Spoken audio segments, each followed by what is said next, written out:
ناظرین سلام علیکم۔ امام علی علیہ السلام فرماتے ہیں، مجھے تعجب ہوتا ہے اس شخص پر جو دیکھتا ہے کہ اس کی عمر میں سے روزانہ دن کم ہو رہے ہیں اور وہ پھر بھی اپنے موت کی تیاری نہیں کرتا۔ جی ہاں ناظرین، موت ایک ایسی کڑوی حقیقت ہے جسے ہر شخص کو گزرنا ہے، چاہے وہ کسی مذہب و مسلک سے تعلق رکھتا ہو۔ لیکن آج ہم جس دور میں رہ رہے ہیں، لوگ اس کے بارے میں بات ہی نہیں کرنا چاہتے، سننا ہی نہیں چاہتے ہیں، بلکہ موت کا کھیل تماشا بنا دیا گیا ہے۔ وہ کہتے ہیں ہمیں ہنستے ہوئے دفن کرو۔ سوشل میڈیا پہ ہم ویڈیوز دیکھتے ہیں کہ وہ ناچتے گاتے میت اٹھا رہے ہیں، یعنی ایک تلخ حقیقت کو اس طرح ہلکا کر دینا، یہ صرف منکر خدا کا ہی کام ہو سکتا ہے، کیونکہ جو موت کی حقیقت کو جانتے ہیں وہ اسے ہلکے میں نہیں لیتے بلکہ اس کی تیاری کرتے ہیں۔ تو آئیے آج ہمارے اس ایپیسوڈ میں ہم دیکھیں کہ ہم کیا تیاری کر سکتے ہیں اس ہمیشہ باقی رہنے والی زندگی کے لیے، اور اس میں ہمارا ساتھ دے رہی ہیں ذاکرہ تفسیر فاطمہ رضوی۔ السلام علیکم آپا۔ علیکم السلام ورحمۃ اللہ۔ آپا، پچھلی بار ہم نے بات کی تھی فشار قبر کے بارے میں، اور ہم نے وہاں پر ہمارا ٹاپک چھوڑ دیا تھا، تو لیکن آج ہم یہیں سے شروع کرنا چاہیں گے کہ وحشت قبر اور فشار قبر کیا ایک ہی چیز ہے یا دونوں میں کوئی فرق پایا جاتا ہے؟ وحشت قبر کیا ہے؟ اعوذ باللہ من الشیطان الرجیم، بسم اللہ الرحمن الرحیم، وبہ نستعین وہو خیر وناصر ومعین۔ سب سے پہلے یاد دلانا چاہیں گے کہ اس سے پہلے ہم نے یہ بات کی تھی کہ فشار یعنی قبر کا دبانا، جی ٹھیک ہے، اور فشار سے پہلے کا جو مرحلہ تھا وہ سکرات کی منزل تھی، وہ روح کا نکلنا تھا، وہ کس طرح سے اذیتوں کے ساتھ ایک انسان گزرتے ہوئے قبر کی منزل تک جاتا ہے۔ جی ہم بار بار سنتے ہیں فشار قبر، پھر ایک لفظ سنتے ہیں وحشت قبر۔ جی کیا یہ دونوں ایک ہی چیز ہے یا دونوں میں کوئی فرق ہے؟ جب اس بارے میں علماء سے بات کی گئی اور کتابوں سے پوچھا گیا کہ یہ کیا چیز ہے، تو بتایا کہ اصل میں فشار قبر وحشت قبر کا ایک حصہ ہے۔ اچھا۔ اور وحشت قبر میں وہ ساری چیزیں آتی ہیں جو قبر میں جانے کے بعد ایک انسان کو پیش آتی ہیں۔ مثال کے طور پہ فشار قبر، سوال و جواب، ملائکہ کا آنا، منکر نکیر کا آنا، یا پھر شفاعت کے لیے کسی ائمہ کا اس کی قبر میں آنا، یہ تمام چیزیں وحشت قبر سے ریلیٹڈ ہیں، جی۔ اور اسی کا ایک حصہ فشار قبر ہے۔ وحشت قبر ایک ایسی حقیقت ہے کہ جس کو جھٹلایا نہیں جا سکتا، جس میں ایک سب سے سخت چیز ہے سوال و جواب کا ہونا۔ اور وحشت قبر کا مرحلہ جو شروع ہوتا ہے نا، وہ انسان کے جنازے کے اٹھنے سے شروع ہو جاتا ہے، اور وہیں سے جب جنازہ جا رہا ہوتا ہے، جب اسے کاندھے پہ لیا جاتا ہے اور لوگ اسے قبر کی جانب لے کے جاتے ہیں، تبھی وہ بیچارہ مرحوم جو ہے نا اس بات کا احساس کرنے لگتا ہے کہ اب یہ لوگ مجھے تنہا چھوڑ کر چلے جائیں گے، مجھے دفن کر دیا جائے گا۔ ایک ہول اس کے اندر اٹھتی ہے، ایک وحشت اس کے اندر آتی ہے کہ جس کی کمی کے لیے، کہ اگر ایک انسان چاہتا ہے، ایک وارث چاہتا ہے کہ میرے مرحوم کے اندر اس وحشت کی تھوڑی سی کمی ہو جائے، اسے تھوڑا سا راحت مل جائے، اسے تھوڑا سا سکون مل جائے، کچھ باتوں کا خیال رکھنے کے لیے کہا گیا ہے۔ یعنی کتنی عجیب چیز ہے وحشت، کہ قبر میں جانے سے پہلے بھی کچھ چیزوں کا خیال رکھنا ہے، قبر میں بند کرنے کے بعد بھی کچھ چیزوں کا خیال رکھنا ہے، جس میں سب سے پہلی تاکید یہ کی گئی ہے کہ جنازہ اٹھایا جائے تو ایک ساتھ اس کو بس اٹھا کر ڈائریکٹ قبر میں نہ لے جایا جائے، جی، بلکہ اس کو قبر سے نزدیک جاتے ہوئے کم سے کم 2 مرتبہ زمین پر رکھے اور رکھ کر اسے اس بات کا احساس دلائے کہ اب تم کہیں اور جانے والے ہو۔ جب میں یہ پڑھ رہی تھی، آپ یقین کریں میرا جسم لرز رہا تھا کہ معصوم امام نے فرمایا یہ اس لیے 2 بار رکھو کیونکہ اس کو پتہ چل گیا ہے کہ وہ اب قبر میں جا رہا ہے، اور وہ ڈر رہا ہے۔ اس کے ڈر کو کم کرنے کے لیے 2 بار جنازے کو رکھا جائے اور تیسری بار اس کو قبر میں اتارا جائے۔ اور قبر میں اتارنے کے بعد جب قبر کو بند کیا جاتا ہے تو پھر دوسری چیز جس کا بہت زیادہ خیال رکھنا ہے، امام صادق علیہ الصلوۃ والسلام نے فرمایا کہ اگر کوئی وارث یہ چاہتا ہے کہ اس کے مرحوم کی وحشت قبر آسان ہو تو تلقین سوم کا خیال رکھے۔ تلقین سوم، اب آپ سوال کریں گی کیا چیز ہے؟ 3 تلقین ہوتی ہے۔ ایک تلقین سکرات کی منزل میں جب اس کی روح نکل رہی ہے، روح قبض ہو رہی ہے اس وقت، دوسری تلقین جب قبر میں اس کو لٹایا جاتا ہے، اسما افہم اس کے شانے کو ہلایا جاتا ہے اس وقت کی جاتی ہے، تیسری تلقین تلقین سوم اس کی قبر کو بند کرنے کے بعد وارثوں سے کہا گیا ہے اس تلقین کے لیے کہ تم اپنے مرحوم کے لیے تلقین کرو، اور اس کا طریقہ یہ ہے کہ اس کو قبر میں بند کرنے کے بعد وارث اپنے آپ کو قبر کے سرہانے لے جائے، وہاں بیٹھ جائے، اپنے منہ کو قبر کے بالکل قریب کرے اور قبر کے قریب کرنے کے بعد وہ تلقین پڑھے، جس کے جملے باقاعدہ روایات میں موجود ہیں کہ تلقین میں اس کو کس طرح سے وہ جملے بیان کرنے ہیں، کیا اسے پڑھنا ہے، اور اس کے بعد جب وہ تلقین کرتا ہے وارث تو قبر والے کو تھوڑی سی آسانی ہوتی ہے سوال جواب دینے میں، اسے تھوڑا سا احساس ہوتا ہے کہ نہیں میرے پاس کوئی ہے، اور پھر یہ کہا گیا کہ اس تلقین کے بعد بھی اس کی قبر کو فوراً تنہا نہ چھوڑا جائے۔ بڑے افسوس کے ساتھ ایک بات مجھے کہنی پڑ رہی ہے کہ آج حالات یہ ہو گئے ہیں کہ قبر بند ہوئی اور سارے کے سارے لوگ قبر کو چھوڑ کر وہ جو لوگ آئے ہیں تشیع جنازے میں ان کی پذیرائی میں لگ جاتے ہیں، جی ہاں، اور قبر کو تنہا چھوڑ دیا جاتا ہے۔ بہت تاکید کی گئی ہے کہ قبر کو بند کرنے کے بعد فوراً اسے اکیلا نہیں چھوڑا جائے، کچھ گھنٹے اس قبر پر بیٹھے رہو۔ اچھا، گھنٹے؟ وارثوں کو باقاعدہ یہ تاکید کی گئی ہے کہ اس کے لیے قبر پر بیٹھ کر قرآن پڑھو، دعا پڑھو، اسے تنہائی کا احساس نہ ہو۔ کیوں؟ اس لیے کہ وہ نئی دنیا میں گیا ہے، اور اس نئی دنیا میں وہ بالکل یکو تنہا ہے، کوئی نہیں ہے، اندھیرا ہے، اور جب وارث بیٹھتے ہیں قرآن کی تلاوت کرتے ہیں، دعائیں پڑھتے ہیں، تو اسے اندر یہ محسوس ہوتا ہے کہ میں اکیلا نہیں ہوں۔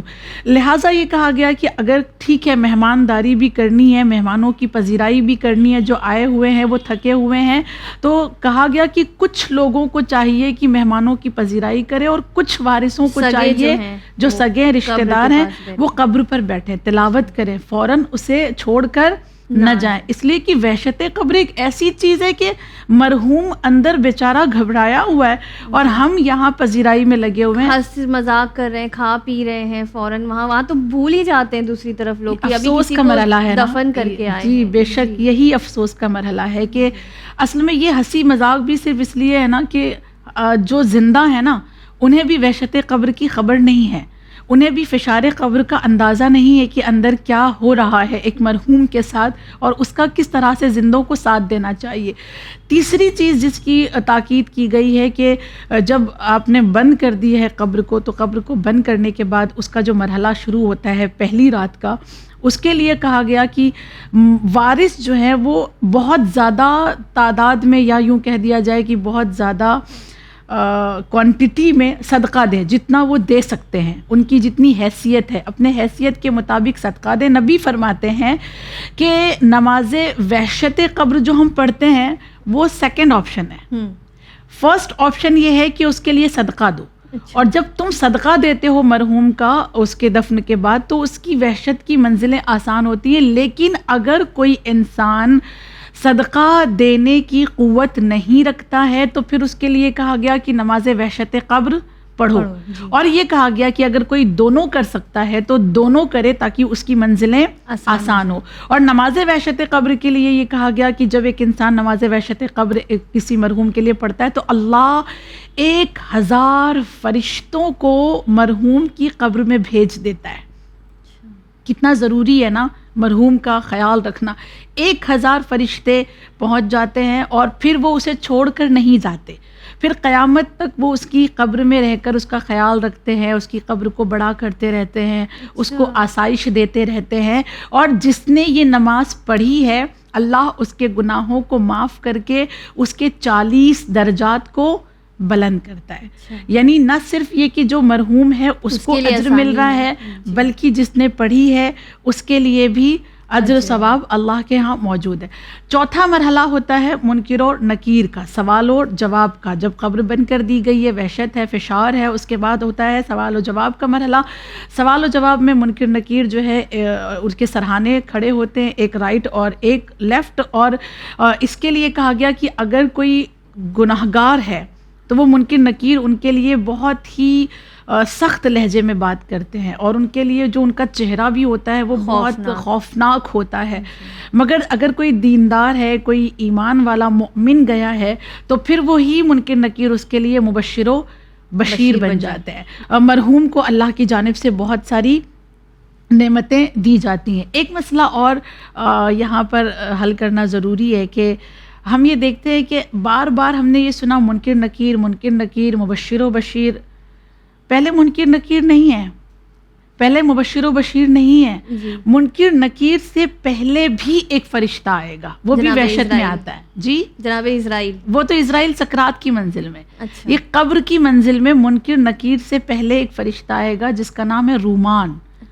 رومان فرشتہ، جس کا صحیفہ سجادیہ میں مولا سجاد نے ذکر بھی کیا ہے. مولا فرماتے ہیں وَرُومَانَ فَتَّانِ الْقُبُورِ، کہ قبر والوں کے لیے پہلے مرحلے پر رومان آتا ہے. اور رومان آنے کے بعد کیا کرتا ہے؟ رومان کا کام کیا ہے؟ رومان آنے کے بعد ان کے جتنے بھی اعمال ہے ان کو سب کو جمع آوری کرتا ہے، اس کو دستہ بندی کرتا ہے. یعنی آسان لفظوں میں ایک فائل وہ بناتا ہے. یعنی رومان کا آنا اس بات کی دلیل ہے کہ اب ہمارے اعمال کی فائل بننے والی ہے، اور فائل بننے کے بعد اب آفس میں جائے گی. اور وہ آفس کس کا ہوگا؟ منکر نکیر کا. رومان آتے ہیں، آ کر ہمارے اعمال کی جمع آوری کرتے ہیں، اور پھر وہ منکر نکیر کو لے جا کر وہ فائل دیتے ہیں اور بتاتے ہیں کہ یہ بندہ جو ہے، جو آیا ہے، وہ برزخ کی جہنم میں جانے والا ہے یا برزخ کی جنت میں جانے والا ہے. پھر اس کے بعد منکر نکیر کا مرحلہ آتا ہے، اور پھر وہ آ کر سوال و جواب کرتے ہیں. یہ سارے مراحل ہیں وحشت قبر کے، جس کے لیے ہمیں اور آپ کو آج توجہ دینی ہے، زندگی میں توجہ دینی ہے. اس لیے کہ مرنے کے بعد ہم دیکھ رہے ہیں کوئی اپنا ساتھ دینے والا نہیں ہے. بالکل صحیح کہا آپ. خود ہی اپنی تیاری کر کے جانا ہی بہتر ہے کہ لوگوں کے بھروسے بیٹھنا کہ وہ کچھ کر دیں. اس سے اچھا اپنے لیے خود تیاری کریں. آپا ایک شک پایا جاتا ہے وحشت قبر کے متعلق یا فشار قبر کے متعلق کہ جو دفن ہوئے ہیں انہیں تو دیوار دبائے گی، فشار ہوگا، لیکن اب جو جیسے جن کو کفن دفن نہیں ملا، ڈوب کے مر گئے سمندر میں، یا پھر پہاڑ پر مر گئے وہیں لاش پڑی ہے، یا جانور کھا گئے، یا یعنی کسی بھی اور طریقے سے آگ میں جل کر مر گئے، تو ایسے لوگوں کو پھر فشار کس طرح سے ہوگا؟ وہاں تو کوئی دیوار ہے نہیں. اگر ہم فشار کے متعلق تمام روایات کو جمع کریں نا، تو نتیجہ یہ ملتا ہے کہ کوئی بھی بشر ایسا نہیں ہے جو فشار سے نجات یافتہ ہے. جی، کوئی ایسا نہیں کہ جس کو فشار نہیں ہوگا. کم زیادہ ہوگا سارے لوگوں کو. یہ جو اعمال بتائے جا رہے ہیں اس میں تخفیف ہو سکتی ہے، کمی ہو سکتی ہے، لیکن کوئی بچ نہیں سکتا ہے.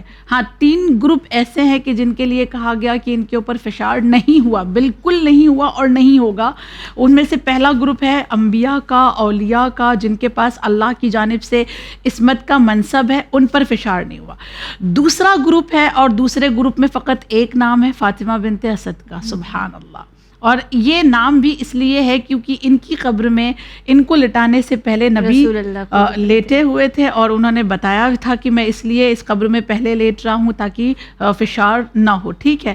اس کے بعد تیسرا جو گروپ ہے جس پر فشار نہیں ہے، وہ ایسے لوگ ہیں کہ جو بیمار ہیں، بستر علالت پر ہیں، اور ان کی عیادت کرنے والا پلس وہ بیمار مسلسل اس کے سرہانے سورہ توحید کی تلاوت کرتا رہے. یعنی وہ خود بیمار سورہ توحید پڑھتا رہے، جو آیا ہے دیکھنے کے لیے، جو سرہانے بیٹھا ہے وہ سورہ توحید پڑھتا رہے، اور اسی حالت میں سورہ توحید پڑھتے ہوئے اگر وہ مر جاتا ہے تو اس پر فشار نہیں ہوگا. وگرنہ کوئی ایسا نہیں ہے کہ جو فشار سے بچ جائے گا، محفوظ رہے گا. کم زیادہ ہو سکتی ہے، بچا نہیں جا سکتا. تو ہم یہ کیسے سوچ سکتے ہیں کہ کوئی ڈوب کر مر گیا ہے تو اس پر فشار نہیں ہے، اور کوئی جل کر مر گیا جس کی لاش ہی نہیں ملی اس پر فشار نہیں ہے، یا جو کوئی پہاڑیوں میں کھو گیا وہاں مر گیا اس پر فشار نہیں، درندے کھا گئے اس پر فشار نہیں ہے. امام صادق نے بہت خوبصورت بات کہی جب مولا سے یہ پوچھا گیا، مولا جو دریا میں ڈوب کر مر جاتے ہیں ان کا فشار کیسے ہوتا ہے؟ تو مولا نے جواب دیا، اللہ اس بات پر قدرت رکھتا ہے کہ وہ فشار کو ہوا کے ذریعے سے کرے. ایسے لوگوں کا فشار پھر ہوا کرتی ہے. اللہ، آپ سوچیں نا کہ ہوا ایک راحت دینے والی چیز ہے. میں حیران تھی ان چیزوں کو پڑھنے کے بعد کہ ہوا تو انسان کو راحت دیتی ہے, ہوا تو انسان کو سکون دیتی ہے, ہوا سے انسان کے دل کو راحت مل جاتی ہے, لیکن اللہ جب حکم دے گا تو یہی ہوا پھر فشار کے لیے استعمال ہوگی, اور یہی ہوا ہمیں دبا دے گی, یہی ہوا ہمیں اذیت دے گی. یعنی کوئی ایسا نہیں ہے جو فشار سے نہ بچ سکے. لہٰذا یہ نہ سوچے کہ جو دریا میں چلے گئے ان کو فشار کیسے ہوگا. اللہ قدرت رکھتا ہے ہر چیز پر. جی آپا, بہت زیادہ توجہ دی جاتی ہے مردے کے لیے پہلی رات کی, کہ پہلی رات وحشت قبر ہوتی ہے, پہلی رات فشار قبر ہوتی ہے, پہلی رات یہ کرو. تو مطلب کیا ہے امپورٹنس پہلی رات کی, اور مردے کے لیے کیوں اتنی اہم ہوتی ہے یہ پہلی رات؟ اس کے بعد چیزیں آسان ہو جاتی ہیں, کس لحاظ سے ہے یہ پہلی رات؟ اس لیے امپورٹنٹ ہے کیونکہ پہلی رات میں ہی سارا کا سارا سوال جواب حساب کتاب فشار سب ہو جاتا ہے, اور اس کے بعد پھر وہ ایک فیصلہ ہو جاتا ہے نا کہ برزخ کی جنت میں جانا ہے یا برزخ کی جہنم میں جانا ہے. مگر سوال یہاں پر یہ پیدا ہوتا ہے کہ پہلی رات سے مراد کیا ہے؟ جی ہماری رات سے ہماری رات یعنی جو ہم دفن ہوئے, مثال کے طور پر ایک انسان صبح میں دفن ہوا ہے, جی تو اس کی پہلی رات کب شروع ہوگی؟ 12 گھنٹے کے بعد, رات میں, ہاں نہیں 14 گھنٹے کے بعد. جی تو وہ پہلی رات کا کانسیپٹ کیا ہے وہ سمجھنا ہے ہمیں نا سب سے پہلے. تو ہم یہ سمجھتے ہیں کہ ایک انسان کو اگر صبح میں دفن کیا گیا ہے تو اس کی پہلی رات کا مرحلہ ایک 15 گھنٹے کے بعد جب مغرب ہوگی تب شروع ہوگا. ایسا نہیں ہے. روایات سے ثابت ہے کہ جو انسان جب دفن ہوا اس کی پہلی رات تب سے شروع ہو گئی. اب ہمیں رات کا انتظار نہیں کرنا ہے کہ اب رات آئے گی تو پھر نہیں, جیسے ہی دفن ہوا, جیسے ہی اس کی قبر بند ہوئی, وحشت شروع ہو گئی. یعنی اب منکر نکیر کا سوال شروع ہو گیا, اب رومان کا آنا شروع ہو گیا, اب فشار کا آنا شروع ہو گیا. فشار بھی اسی وقت ہوتا ہے نا. لہذا پہلی رات سے مراد انسان کا دفن ہونا بس کافی ہے. وہ دفن ہو گیا, اسی کو پہلی رات کہا جاتا ہے. اسی لیے ہم کیا پڑھتے ہیں زیارت عاشورہ میں؟ اللہم ارزقنی شفاعت الحسین یوم الورود. اور اس کا ترجمہ کیا ہے؟ ترجمہ کیا کیا جاتا ہے؟ اللہ شفاعت امام حسین ہمیں نصیب کرنا قبر کی پہلی رات میں. جبکہ عربی کیا ہے؟ یوم الورود. جب میں داخل ہو جاؤں قبر میں, دیٹس اٹ. جب مجھے ڈال دیا گیا ہے قبر میں اور میری قبر کو بند کر دیا گیا ہے, میری وحشت کا سلسلہ وہاں سے شروع. اسی لیے کہا جا رہا ہے کہ بند کرتے ہی ساتھ فوراً نہ چلے جاؤ. یہ پہلی رات یہیں سے اس کی شروع ہو جاتی ہے, اور وہیں سے وارثوں کے لیے یہ کہا گیا ہے کہ اب اس کو یاد کرو, کیونکہ جو زندہ ہیں وہ اپنے لیے کچھ نہ کچھ کر ستے ہیں, جو چلے گئے ہیں وہ محتاج ہیں, وہ مجبور ہیں. ان کا خیال رکھنا, ان کو یاد کرنا ہماری اور آپ کی ذمہ داری ہے. اب تک بہت زیادہ ہم کو لگتا ہے ہم نے خوفناک چیزیں ڈسکس کی ہیں. ہمیں لگتا ہے تھوڑا سا ہمیں خود کو اور ہمارے ناظرین کو بھی راحت پہنچانی چاہیے. کیا کوئی ذریعہ ہے کہ جو وحشت قبر میں تھوڑی سی آسانی ہو, راحت مل سکے, کہ کسی طرح ہم مردے کے لیے جو اس کی خوف ہے اسے کم کر سکے؟ اوکے, وحشت قبر کو کم کرنے کے لیے ابھی اس سے پہلے ہم نے آپ کو بتایا کہ تلقین سوم کرنا ہے. تلقین سوم سے تھوڑی سی راحت ملتی ہے. دوسرا مرحلہ یہ بتایا گیا کہ اگر کسی کے ساتھ 2 تر لکڑیاں بیر کی جو رکھی جاتی ہیں, اگر وہ ساتھ میں گئی ہیں تو امام باقر علیہ الصلوۃ والسلام نے فرمایا ہے کہ جب تک وہ لکڑیاں اس کے ساتھ رہیں گی اور وہ تر و تازہ رہیں گی, وہ گیلی رہیں گی, تب تک اس پر فشار نہیں ہوگا, وحشت نہیں ہوگی. یعنی نہیں ہوگی سے مراد آسان ہو جائے گا اس کے لیے, فشار میں بھی تھوڑی سی کمی ہو جائے گی, سوال و جواب بھی اس سے تھوڑے سے آسانی سے پوچھے جائیں گے. یعنی بہت زیادہ منکر نکیر اس کو خوفناک چہرے کے ساتھ ملاقات اس سے نہیں کریں گے. اور اس کے بعد مولا فرماتے ہیں کہ اگر یہ 2 لکڑیاں اس کے ساتھ میں گئی ہیں تو ان لکڑیوں کو کے سوکھ جانے کے بعد بھی اللہ اس پر عذاب کو ہمیشہ کم کرتا رہتا ہے، چونکہ وہ 2 لکڑیاں ساتھ میں لے کے گیا ہے۔ بیر کا پیڑ بہت مبارک ہوتا ہے، اس لیے ہے یہ، کیا وجہ ہے؟ ہاں، بیر کے پیڑ کی بہت ساری فضیلتیں بیان کی گئی ہیں، اور اس کی ایک فضیلت یہ ہے کہ اگر بیر کی، دیکھیں بیری کے پتے سے جو غسل بھی دیا جاتا ہے نا، اس کی بھی ایک وجہ یہ ہے کہ جسم میں جو ہے نا مردے کے کیڑے مکوڑے کا خطرہ کم ہو جاتا ہے۔ وہ کافور بھی اسی کانسیپٹ سے رکھا جاتا ہے، اور بیر کی لکڑیاں اگر ساتھ میں ہیں تو اندر کے زمین کے اندر جو رہنے والے کیڑے مکوڑے، سانپ بچھو وغیرہ ہیں، وہ اس سے دور رہتے ہیں، اسے نقصان نہیں پہنچا پاتے۔ اور یہ سانپ بچھو ہی تو سب سے زیادہ وحشت ہے، جی بالکل، سب سے زیادہ ڈراؤنے ہوں گے۔ وہ جو سانپ کا آنا، ڈنک مارنا، وہ ڈنک مارے گا اور وہ ڈنک سے وہ اتنا حصہ سیاہ ہو جائے گا جہاں پہ وہ ڈنک لگائے گا، زیادہ تر لکھا ہوا ہے کہ پیشانی پہ ڈنک مارے گا، اور پھر وہ پورا چہرہ سیاہ ہو جائے گا۔ پھر جیسے ہی چہرہ سفید ہوگا وہ سانپ دوبارہ ڈنک مارے گا، اور وہ جو سانپ بھی آئیں گے تو وہ ایک منہ والے نہیں ہوں گے۔ عجیب عجیب و غریب لکھا ہوا ہے کہ جس کو پڑھ کر نہ انسان لرز جائے، راتوں کو نیند نہ آئے، ایسی داستان اور ایسی روایات زندگی میں ہم کوئی موجود ہیں۔ کیڑا نہیں برداشت کر سکتے کہ ہم تک آئے، ہم اسے فوراً بھگاتے ہیں، مارتے ہیں اسے، مرنے کے بعد تو کتنے ہیلپ لیس آپ ہو جائیں زندگی کی بات کر رہی ہیں، ہم جیسی خواتین تو اگر عالم خواب میں بھی ایک چھپکلی کو دیکھ لیں تو پھر صبح اٹھ کے لرزتی ہیں۔ پھر وہ قبر کی جو چھپکلی ہوگی ہم اس کو سوچ نہیں سکتے، قبر کا جو سانپ ہوگا ہم اس کو سوچ نہیں سکتے، ٹھیک؟ لہٰذا کہا گیا کہ وہ تر لکڑیاں ساتھ میں لے کے جائیں۔ میں نے اکثر جب مرحومین کو غسل دیتے ہوئے دیکھا ہے، کفن پہناتے ہوئے، بہت چھوٹی سی لکڑیاں رکھی جاتی ہیں، اتنی چھوٹی چھوٹی سی۔ میں ناظرین سے کہوں گی کہ اپنے مرحومین کے لیے تھوڑی سی بڑی لکڑیوں کا انتظام کریں تاکہ وہ زیادہ دن تک تر و تازہ رہ سکے، اور جتنے دن تک وہ تر و تازہ رہیں گی تب تک جو ہے وہ قبر کے عذاب سے ان کو تھوڑی سی راحت ملے گی۔ 2 چیزیں ہو گئی۔ تیسری چیزیں بہت ساری ہے، ایک لسٹ ہے پوری۔ میں تیسری چیز صرف آپ کی خدمت میں جو ہمیں کرنی چاہیے، ہمیں اپنی زندگی میں جو کرنا چاہیے، اس کے لیے میں آپ کی خدمت میں عرض کر رہی ہوں کہ اگر ایک انسان کے جنازے میں آ کر کسی نے 40 افراد نے مل کر گواہی دے دی کہ یہ نیک انسان تھا، تب اس کے لیے کوئی عذاب نہیں ہوگا، یعنی اس چاہے وہ اسے اتنا کلوزلی نہیں جانتے ہوں، کوئی بھی گواہی دے سکتا ہے۔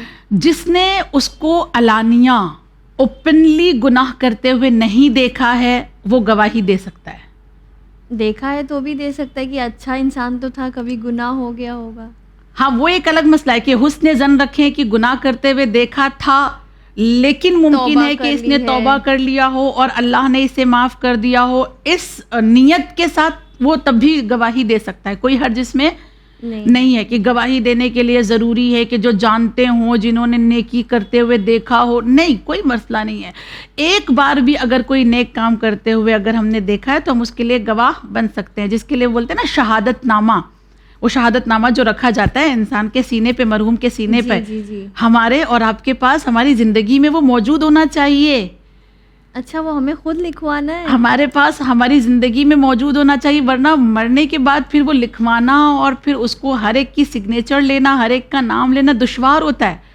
یہ اتنی ضروری چیز ہے، اتنی اہم چیز ہے جو ہمارے ہر ایک کے پاس وہ شہادت نامہ ہونا چاہیے۔ خوب، تو کہا گیا کہ اگر کسی کے پاس وہ شہادت نامہ ہے، 40 لوگوں نے گواہی دے دی ہے، تو پھر اس کی منزلیں آسان ہو جائیں گی وحشت قبر کی۔ اس میں ایک واقعہ بھی باقاعدہ موجود ہے۔ حضرت داؤد کے زمانے میں بنی اسرائیل کا ایک عابد انسان، عبادت گزار مر گیا۔ اللہ کی جانب سے حضرت داؤد کو خبر دی گئی، ریاکار تھا، اپنی عبادتیں جو کر رہا تھا وہ ریاکاری میں کر رہا تھا، جانے کی ضرورت نہیں ہے جنازے میں، اوکے۔ اس کے بعد اس کے جنازے میں بہت سارے لوگ آئے اور آنے کے بعد اس کی نیکی کی گواہی دی۔ اس کے غسل دیتے وقت بھی لوگوں نے اس کی نیکی کی گواہی دی، جو ملا کے 40 سے زیادہ ہو گئے، اور لوگوں نے اس کو دفن کر دیا۔ تب اللہ نے حضرت داؤد سے کہا کہ تم کیوں نہیں گئے اس کے جنازے میں؟ حضرت داؤد کہتے پروردگار، مجھے خبر دی گئی تھی کہ وہ ریاکار تھا، تو اللہ نے جواب دیا، اے میرے نبی، مگر کیا تم نے نہیں دیکھا کہ پھر 40 لوگوں نے آ کر اس کے حق میں گواہی دے دی ہے، اور جب ان 40 لوگوں نے اس کے حق میں گواہی دی، میں نے اس کے تمام گناہوں کو معاف کر دیا اور اس کی وحشت کو کم کر دیا، لہٰذا آپ کو جانا چاہیے تھا۔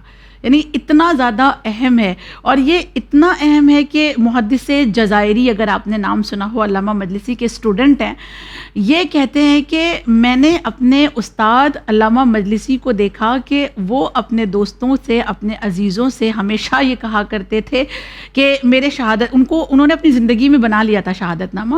وہ کہتے تھے اپنے دوستوں سے کہ میرے شہادت نامے پر ہمیشہ یہ لکھنا لا ریب فی ایمان ہی، یعنی اس کا ایمان تو لا ریب ہے، جس کا کوئی نظیر نہیں ہے، بہت خوبصورت اس کا ایمان ہے. خوب. اور انہوں نے یہ بھی تاکید کی تھی کہ جب میرے شہادت نامے کو لکھا جائے تو وہ خاک امام حسین سے لکھا جائے، یعنی خاک کربلا سے میرے شہادت نامے کو لکھنا. اور ہر ایک سے پرسنلی انہوں نے یہ کہا تھا کہ یہ جملہ ضرور لکھنا، لا ریب فی ایمان ہی، اور اس کے بعد تم اپنا نام لکھنا. اور انہوں نے اپنی زندگی میں یہ اپنا شہادت نامہ تیار کیا تھا، جو ہمیں اور آپ کو ایک دعوت ہے کہ ہمارے پاس بھی ہمارا شہادت نامہ ہونا چاہیے. اس کے علاوہ بہت ساری چیزیں ہیں، مثال کے طور پہ جوشن کبیر کو ساتھ میں لے جانا، جوشن صغیر کو ساتھ میں لے جانا، دعائے نور کو ساتھ میں لے جانا رائٹ ہینڈ میں رکھ کر، اور وہ عقیق کو ساتھ میں لے جانا. عقیق کے لیے بھی میں آپ کی خدمت میں عرض کروں، ناظرین سے میری التماس ہے کہ عقیق جو ہم سادہ عقیق رکھتے ہیں، مرحومین کے دہان میں تاکید کی گئی ہے کہ وہ عقیق ہو جس میں چہاردہ معصومین کے نام کندہ ہوں. کوشش کریں، ملتا ہے، اب ہمارے پاس ہونا چاہیے. ہم اپنا رکھ کر جائیں، اپنے اولاد کو بتا کر جائیں کہ یہ رکھا ہوا ہے میرے لیے. چہاردہ معصومین کا نام لکھا ہوا عقیق اگر کسی کے دہان میں ہے، اس کے سوال و جواب میں بہت آسانی ہو جائے گی، وہ بہت آسانی سے سوال و جواب کر پائے گا منکر نکیر کے ساتھ. لہٰذا اس عقیق کا بھی انتظام ہمیں ابھی اپنی زندگی میں کرنا ہے. اگر ہم اسی انگوٹھی کو پہنتے ہیں جس پہ عقیق ہے چہاردہ معصومین، یہی انگوٹھی پھر مرنے کے بعد کہیں کہ ہمارے دہن میں رکھ دیں تو ٹھیک ہے، صرف پتھر رکھنا ہے؟ کوئی مسئلہ نہیں اگر آپ پوری انگوٹھی لے جانا چاہیں تو، لیکن صرف پتھر کی بات ہے کہ آپ کو صرف وہ عقیق رکھنا ہے. زیادہ تر میں نے جہاں تک دیکھا ہے وہ سادہ عقیق ہی رکھا جاتا ہے، سادہ ہوتا ہے، اور وہ جو اویلیبل ہوتا ہے وہ اس حساب اور سے، وہ جو اویلیبل ہوتا ہے، اور اس میں بھی پتہ نہیں وہ حقیقی ہوتا ہے یا نہیں ہوتا ہے، سچا ہوتا ہے، نہیں ہوتا ہے. تو اس پہ اگر ہم دنیا میں زیوروں کے لیے اتنے اویئر ہیں کہ 7.5 والا نہیں چاہیے، 9.1 والا چاہیے، ہے نا، 9.1 ہول مارک چاہیے. اگر اتنے ہم دنیا کی زینت میں مست ہیں، دنیا کو سجانے کے لیے، دنیا میں زینت پانے کے لیے، تو آخرت میں قبر میں زینت پانے کے لیے کیا ایک سٹون نہیں ڈھونڈ سکتے ہم جس میں چہاردہ معصومین کا نام ہو؟ ڈھونڈ سکتے ہیں، مل سکتا ہے، کوئی بڑی بات نہیں ہے. اور اپنے لیے اتنی تیاری تو کر سکتے ہیں، دنیا کے لیے اتنی تیاری کرتے ہیں، یہ گہنا پہن لیں، وہ کپڑا پہن لیں، تو وہ ہمیشہ کی دنیا کے لیے اتنا تو بنتا ہے. بے شک یہ ہماری ذمہ داری ہے. تو یہ سارے کام ہیں جو انسان اگر کرتا ہے تو وحشت قبر اس کی آسان ہو جاتی ہے. جی تو آپا یہ تو مطلب آپ نے کافی آسان چیزیں بتائی ہیں کہ جن کے انتظامات ہمیں کرنے ہیں. یعنی ہم نے تو کئی بزرگوں کو دیکھا ہے کہ وہ اپنے لیے خود تسبیحاں پڑھ کے 1000 تسبیح سورہ ملک کی اور پتہ نہیں کیا کیا کرتے ہیں. تو اتنا بندوبست تو اپنے خود کے لیے ہم لوگوں کو کرنا چاہیے، یا اگر کوئی ہمارے سامنے ہمارا مردہ ہے تو اس کے لیے اتنی تو جد و جہد بنتی ہے. آپا بہت بہت شکریہ، اور ہم کوشش کرتے ہیں کہ ہمارے جو ناظرین ہیں وہ ذرا بغیر ڈرے اس ایپیسوڈ کو دیکھ لیں اور آپ کی بتائی ہوئی باتوں پر عمل کریں.